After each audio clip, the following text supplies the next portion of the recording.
తెలంగాణలో రేవంత్ రెడ్డి పరిపాలన ఎన్నాళ్ళ నుంచి చూస్తున్నారు? 2 ఏళ్ల నుంచి మీరు తెలంగాణలో రేవంత్ రెడ్డి పరిపాలన చూసిండ్రు కదా. ఇప్పుడు ఉన్న పరిపాలన మీకు ఎట్లా అనిపిస్తుంది? బరాబరే ఉందండి. మొన్న కేసీఆర్ అసెంబ్లీ ముందుకి వస్తా అని చెప్పేసి కొన్ని మాటలు మాట్లాడిండు. డిసెంబర్ 21 తారీఖున ఈ రోజు నుంచి ఒక లెక్క, రేపటి నుంచి ఇంకొక లెక్క అని చెప్పేసి కొన్ని మాటలు మాట్లాడిండు.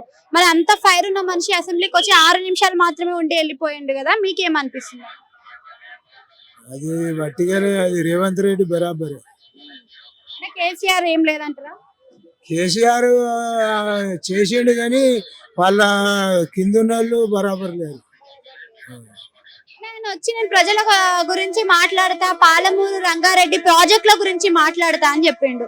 అక్కడ చూసానేమో ఏం లేదు, డొల్లగా అనిపిస్తుంది అని అంటారు ఇంకొంతమంది. మీరేమంటారు దాని గురించి? అది అంతా డూబే. ఏం లేదు కేసీఆర్. ఏం లేదు.